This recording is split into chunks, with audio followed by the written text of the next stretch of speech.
We used to call this Trump Row because everybody on this block had Trump flags. This house is for sale. This is Trump Row. All of these houses had Trump signs up. That house is for sale. Trump Row. That house is for sale. This is Trump Row. 3 out of the 10 houses on Trump Road are for sale. I'm not a panicky, alarmist type person, and I don't do conspiracy theories. But history tells us this country is on the verge of collapse. I will quickly give you the 6 things that lead to the collapse of an empire, in this case, the United States. Ray Dalio studied the rise and fall of empires going back 500 years, and every time, the collapse was followed by the same 6 phases. Phase 1 was a new order rising, strong leadership, solid education, innovation, unity. Yeah, we had that. Post-World War II, when we actually built stuff and invested in people. Phase 2 was peace and prosperity. Productivity booms, the economy grows, people trust in institutions. Well, we had that. The middle class was strong, unions had power, and the government wasn't a fucking punchline. Phase 3 is massive debt and wealth gaps. The rich get richer, and the poor get tax advice like stop buying coffee. Well, we're there, because the top 1% own more wealth than the entire middle class combined. Phase 4, internal conflict and political polarization. Trust erodes, people stop believing in the system. Well, we have one party destroying the country and the others watching. Nobody's solving shit. Phase 5 is the loss of reserve currency status and global power. Dalio said this stage includes excessive debt creation, weakening productivity, and rising internal conflict. Debt? We're at 36 trillion and climbing. We're adding $1 trillion every 100 days. Productivity has slowed drastically. Internal conflict? Well, amongst a million other things, 58% of Republicans still think the 2020 election was stolen. Clearly, we're deep in Phase 5. Phase 6 is collapse, revolt, or radical reset. Dalio said this phase usually brings civil wars, revolutions, or a major restructuring of the system. Now look around. We've had an insurrection attempt, record gun violence, massive protests, jobs plummeting, the military deployed in Los Angeles, election denial, alligator Alcatraz, and even the Supreme Court giving Trump a green light to pretty much do whatever he wants unimpeded. We're not fully there yet, but there are cracks. I like to think I'm a realistic optimist, but since we've already hit 5 phases and we're teetering on 6, I think our only chance of righting the ship is in the midterms. So we better get loud and stay loud, because this MAGA experiment has done nothing but fast track us to be another example in Ray Dalio's book.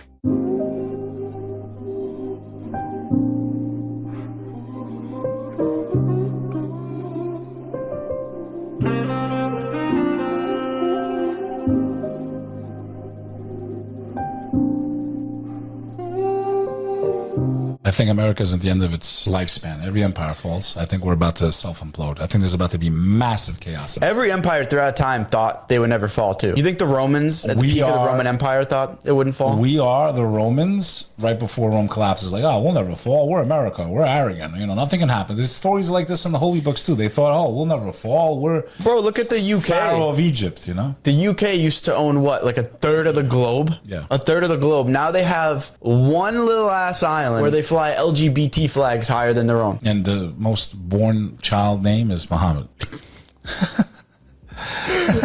Without a single bullet being fired. There's a pattern that has destroyed every major empire in history. Not conquest, not invasion, not revolution. Economic collapse. Specifically, currency collapse. And it happens the exact same way every single time. Rome, the empire that ruled the known world for 5 centuries, collapsed when its currency became worthless. Spain, which controlled more gold and silver than any nation in history, went bankrupt repeatedly until its empire dissolved. Britain, which dominated global trade for 200 years, lost its empire within a decade after its currency collapsed. 4 times in recorded history, a dominant empire has followed this exact pattern. Military overextension, unsustainable spending, currency debasement or money printing, inflation, loss of confidence, collapse. And every time, the people in power believed they were different, that their empire was special, that the old rules didn't apply to them. They were wrong, every single time. And right now in 2025, the United States is following that exact same pattern. Step by step, warning sign by warning sign. The only question is whether we're near the beginning, the middle, or the end. This is the story of how empires destroy themselves through their own currency, how it happened to Rome, Spain, and Britain, and why every warning sign says it's happening again.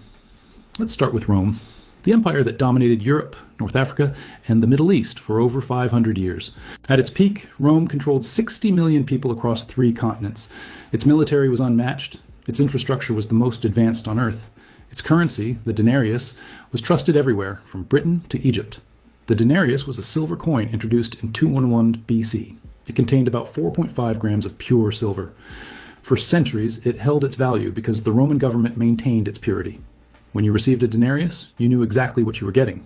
Pure silver, real value. This created trust, and trust allowed Rome to fund its expansion, pay its soldiers, and build its infrastructure. But empires are expensive. Every generation, Rome's borders expanded. Every expansion required more soldiers, more forts, more roads, more administration, and eventually more money than Rome actually had. So they did what every empire does when it spends more than it earns. They debased the currency. Emperor Nero, ruling from 54 to 68 AD, was the first to significantly reduce the silver content of the denarius. He needed to fund his lavish lifestyle and expensive military campaigns, so he ordered the mints to reduce the silver content from 100% to 90%. That extra 10%, pure profit for the emperor. He could mint 11 coins with the silver that used to make 10, more coins in circulation. Same amount of silver, that's inflation. But 90% silver was still substantial. The real destruction came later. By the time Emperor Caracalla ruled in 211 AD, the denarius was down to 50% silver, half real value, half base metal. By 265 AD, under Emperor Gallienus, it had fallen to just 5% silver.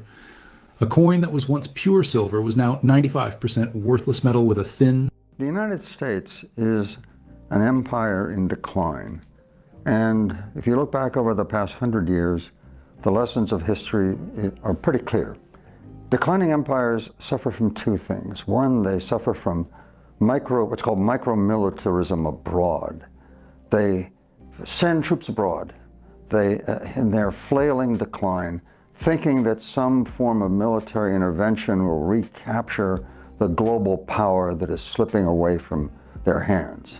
And then domestically, the other thing they suffer from, every single declining empire over the past 100 years, the Soviet Empire, British Empire, the Spanish, all the rest, they suffer from coups. So as American politics become increasingly contorted and irrational, I think the thing to do is to realize that we are an empire in decline and we are writhing in this kind of irrationality, particularly in the international realm, and it will continue for another decade or 2 until the power, American power, finally slips away.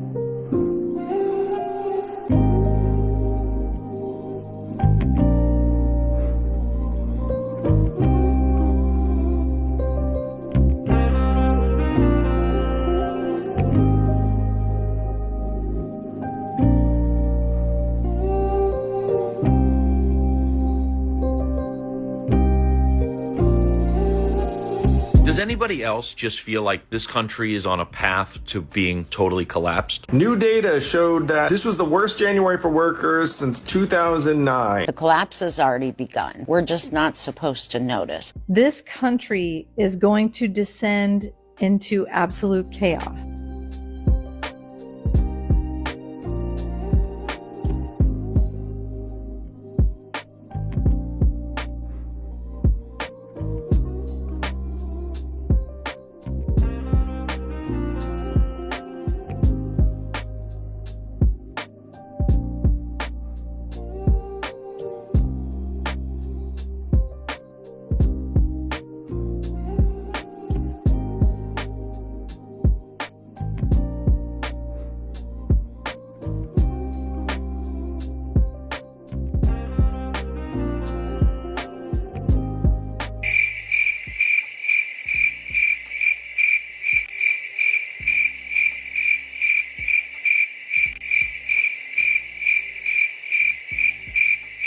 Oh, this is what the arena looked like during the Rising Stars challenge. Did y'all see this? There's like nobody there. I mean, look at this picture. This was during the game. Look, I'm gonna move it around.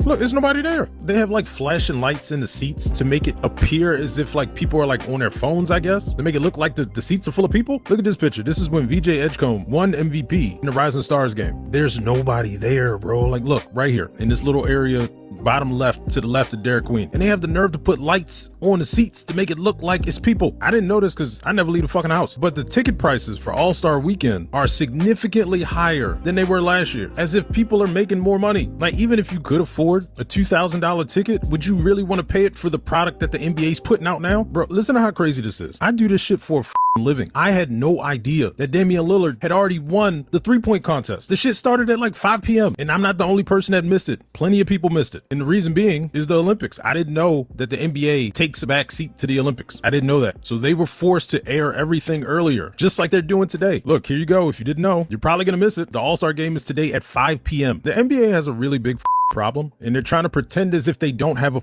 problem. Look at all the streaming platforms that you have to sort through to watch a game. And then what's crazier, let's say you get all of these. You still might miss some games because of blackouts. This guy does not know what the he's doing. On average, shoot lower free throw percentage in front of the swell over anywhere else in the NBA. Today, we put them to the test on the All-Star stage. It's time for Beat the Swell.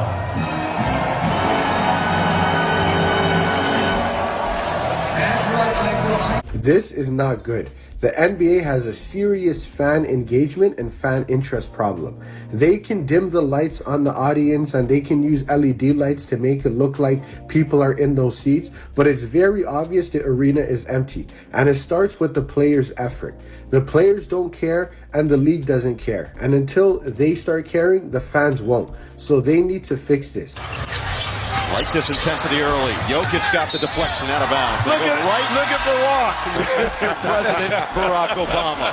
He's even cool when the ball's coming at him. No problem. I can be cool. Look at him. Look, just crossed the leg. Yeah, I'm about to. No, actually, I think exactly what he said was, "That's what I do." I got it. That's what I do. Would have been better. He would have stood up and went right to the three and drained it. Just knocked it through. Or he could do a Melo and pump fake. The NBA has a massive issue right now. Nobody is showing up to their events. Tonight is the 3-point contest and the dunk contest, and literally nobody is showing up to this event. If you look closely, there's about 95% of seats available, and if you watch the broadcast, you can see they're shining lights and stuff to make it look like there's a lot of seats. There's nobody there, guys. There's like that one section right there, that big, all those, that white section right there in the middle. That's about the only people that are in the building, okay? There is nobody at this event. And I'll tell you why nobody goes to these, because they're so expensive, guys. They are so expensive for tickets. I was looking up, it's like $1,000 to go watch basketball players shoot a 3-point contest and a dunk. And guys, nobody shows up. Nobody competes in these. The 3-point contest, there's good players that compete in that, but nobody competes in a dunk contest anymore. Like if they got Zion, Ja Morant, all these top guys to compete in it, people would watch. But they have a bunch of G League guys in the dunk contest. Nobody's gonna watch it. I remember back in 2018, 2017 when I was in high school, the NBA was at its peak. Everybody loved watching the NBA All-Star Weekend. Now it's like nobody even cares anymore. It's sad, but it's the truth.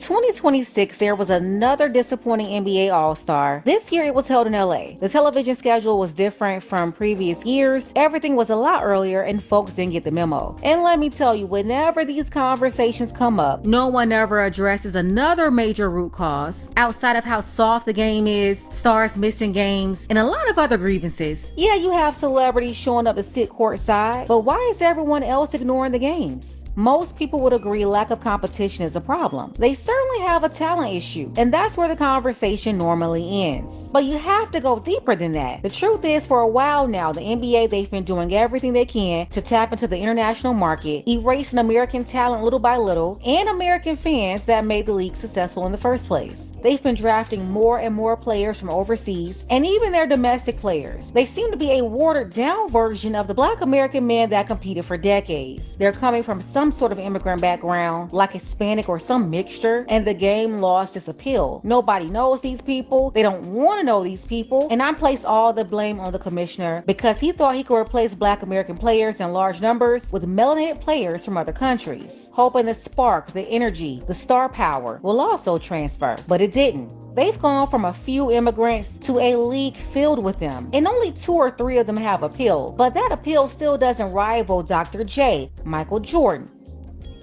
Magic Johnson, or any of the Black American players that came after them. This whole international push to replace Black American players, it's been going under the radar, but that plan is definitely backfiring on Adam Silver. They had a bunch of empty seats over the weekend. The Rising Stars game was 95% empty. And listen, the lack of people showing up, it's not because of ticket prices. People go where they want to go. The real issue, they had nobody there that people actually wanted to see. Like the guy said in the previous clip, he mentioned Ja or Zion wasn't in the dunk contest or anybody like that, so there was a lack of interest. But why is there a lack of interest? I'll tell you plain and simple. The product is watered down. A lot of them have little to no connection to American soil. The NFL is doing the same thing. They keep catering to everything and everybody else outside of America, and you're losing American support. That's your core fan base, Americans. Then you also have fans complaining about the schedule. The televised activity starting earlier at 5 p.m. East Coast time. But look, if you actually had talent and personalities that people cared about, it wouldn't matter if the All-Star activity started at 5 p.m., 8 p.m., or 10 a.m. People would care enough to follow the talent. Plain and simple.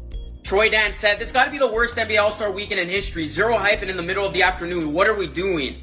I completely agree. Most of us had no idea that NBA All-Star Saturday started at 5 p.m. Eastern and 2 p.m. on the West Coast. I literally was out and I saw on my phone that the three-point contest was happening. So literally, most people missed the best event in the three-point contest. And then you look at the rest of the event. The crowd was dead. The NBA dunk contest was once again terrible. It's time the NBA just abolishes NBA All-Star Weekend if this is going to be the crap they put out. I mean, it's a damn shame what this weekend has turned into. I feel bad for the kids of today because back in my day when I was growing up, NBA All-Star Weekend was actually a spectacle. We actually got entertaining events. Now, it's turned into a complete joke. I don't know what the NBA is going to do, but All-Star Weekend is terrible. The only semi-entertaining thing about the NBA All-Star Weekend is the three-point contest, because at least they compete.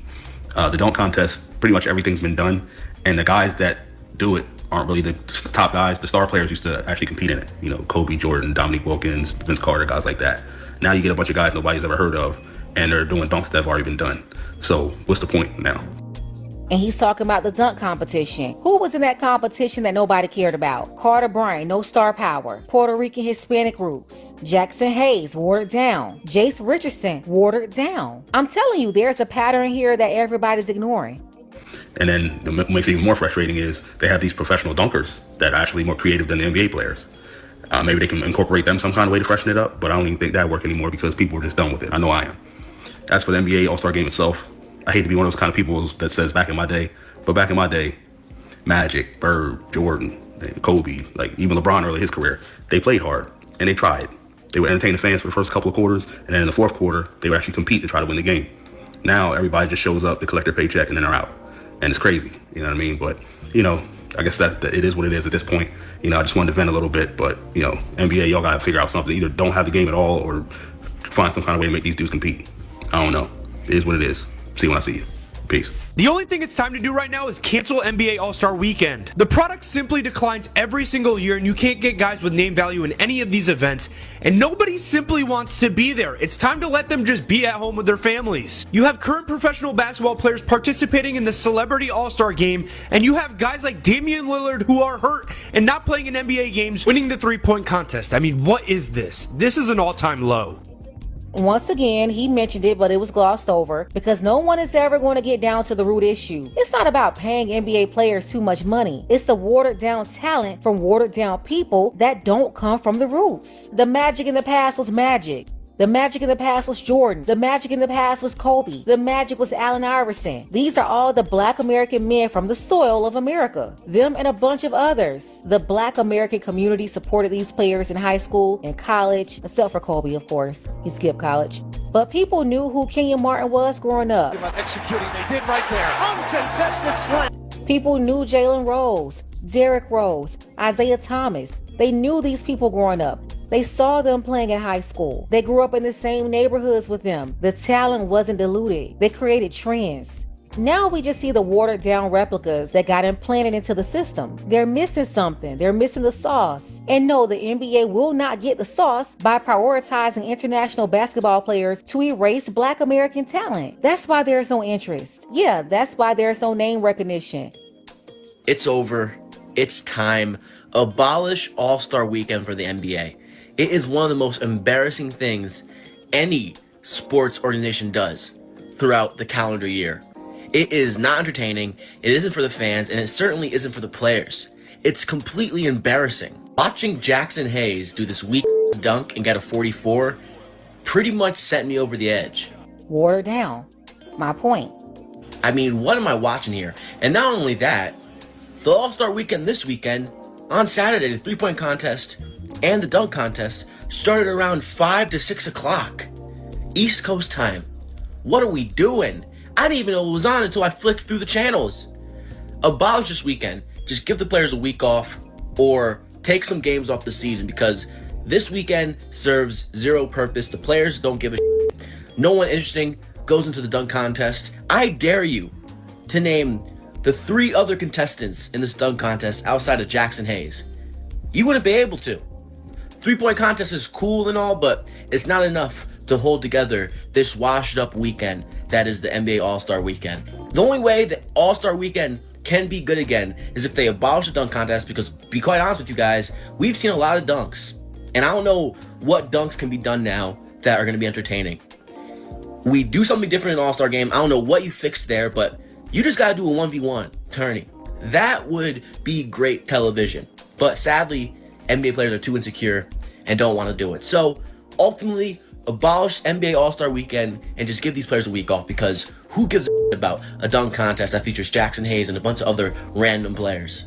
That's the constant complaint, seeing random players and not being excited with these replicas. The new talent is stagnant, and if you ever saw the old talent before, you're just not interested in the new. It's not the same thing. We don't know these people. There's no sauce. But this is what you get, Adam Silver, for trying to replace Black American men from the NBA, constantly trying to bring in players from overseas. And even when you pick players in America, we see a lot of dilution going on. And then you're constantly making the decision little by little to dilute the league and remove Black Americans from the soil. That's the real problem. It's not about no ticket prices. People resell tickets for every event, music, sports, whatever. If it's something people want to see, then people will be there to see it, period. That's just an excuse. And players getting paid too much, that's another excuse. What y'all want? You want them to show up and play for free? That's crazy. Jordan got paid and still showed up. Iverson got paid and still showed up. That's not it. The lack of competition and laziness we're seeing is a lack of heart and diminished talent. You see a lot of melanin running around the court, but these people are just not the same people. I don't know how else to put it.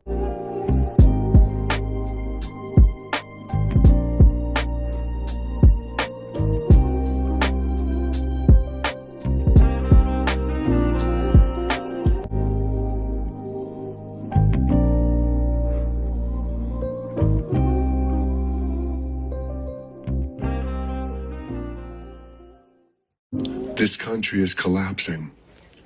We are witnessing the collapse of America. Not someday, not hypothetically, right now, right before our eyes.